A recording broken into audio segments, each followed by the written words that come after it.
यह फूल नहीं है जी, नहीं, ये फूल नहीं है, ये ब्लैक्टस है। ब्लैक्टस फूल इसके अंदर है। जी हाँ, यह केले परिवार का सदस्य है और भगवान विष्णु का बहुत ही प्यारा फूल है ये। आज मैं एक ऐसे पौधे के बारे में बात करना चाह रहा हूँ जिसका नाम है हेलिकोनिया। ये जमीन में भी लगता है और गमले में भी लगता है। मैं आपको इसे दूर से क्यों दिखा रहा हूँ, क्योंकि आंशिक धूप चाहिए, लाइट चाहिए।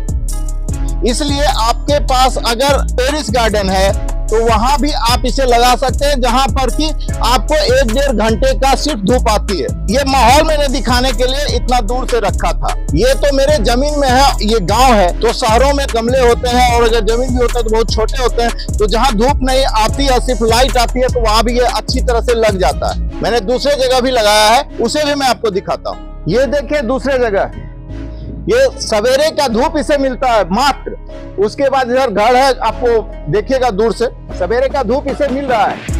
लेकिन जैसे ही 10-11 बजेगा, जब कड़ी धूप होगी, तो ये घर इसके धूप को बाधित कर देता है, वो नहीं मिल पाता है, सिर्फ लाइट मिलती है और बहुत अच्छी तरह से खिलता है। अभी बरसात के दिनों में लगने का सबसे सही समय है भाई साहब हेलिकोनिया।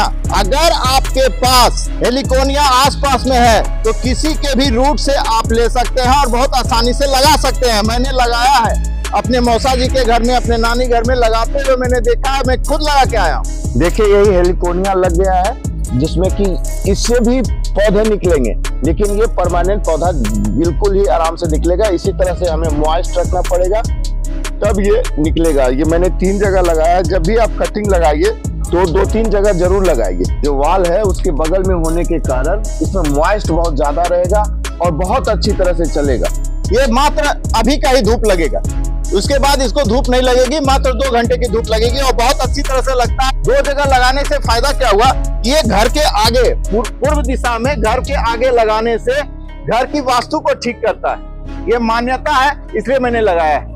और आप गमले में भी लगाते हैं तो घर के पूरब दिशा में आप लगाइए, शुभ माना जाता है। देखिए, मैंने मात्र एक ही पौधा लाया था, वो भी आधा कटा हुआ था। हेलिकोनिया, इसे हेलिकोनिया कहते हैं और ये इसी तरह रूठों से निकलते ये केले परिवार का सदस्य होने के कारण उसके नेचर की तरह ही 1, 2, 3, 4 होते होते ये पूरी तरह से एक बगीचा बन गया हेलिकोनिया का। ये इतना सुंदर अगर एक बार खिल गया तो समझिए कि ये कम से कम आपका 4-5 महीना, 4-5 दिन नहीं, 4-5 महीना इसी तरह खूबसूरत होगा।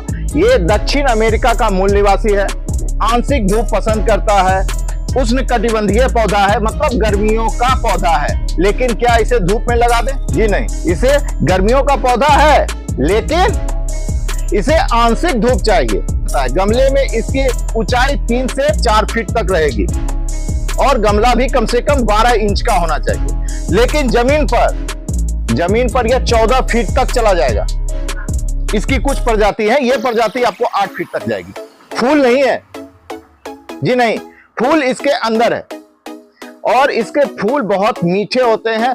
इसके मीठे परागन को प्राप्त करने के लिए कुछ ही ऐसी चिड़िया हैं जिनके जो नीचे का चोंच बहुत ही पतला और लंबा होता है। ये जो आप देख रहे हैं फूल नहीं है, ब्लैक्टस है, ब्लैक्टस। ये फूल इसके अंदर में होगा। आप देखिए, ये देखिए चिड़िया की चोंच की तरह है ना, तो जिस चिड़िया की जो छोटी चिड़िया इस पर बैठ सकती हैं और उनकी चोंच लंबी हो सकती है, वही इसके रसों को प्राप्त कर सकता है। ये जो पूरा आप देख रहे हैं, इसको फूल ना समझें, लेकिन खूबसूरती इसके ब्लैक्टस में ही है। इसी के लिए यह जनरली वर्षा वन में मिलेगा। जिस वन में बहुत ज्यादा वर्षा होती है उसे वर्षा वन कहते हैं। आपने अगर इस प्रकार के फूल लगाए तो इसके परागन के लिए, इसके परागन के रसों के लिए आपके हर पौधे और पेड़ पर ऐसे ही लव के चिड़िया अलग अलग कलर के घर बना लेंगे, घोंसला बना लेंगे।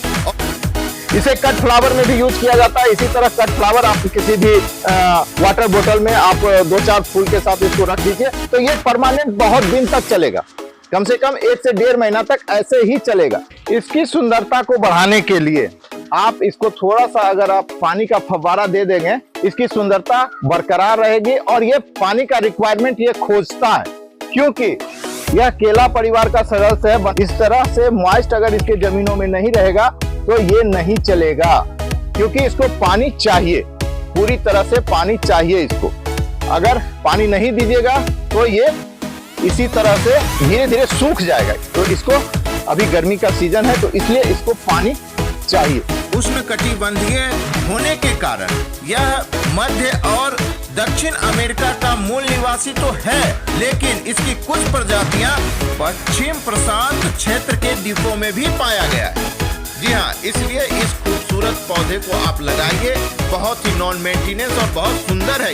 मेरे ख्याल से ये इंफॉर्मेशन आपको बहुत ही अच्छा लगा होगा, और अगर अच्छा लगा है तो लाइक और सब्सक्राइब कीजिएगा, और इस पौधे को आप लगाइएगा जरूर। और गमले में भी बहुत आसानी से लगता है।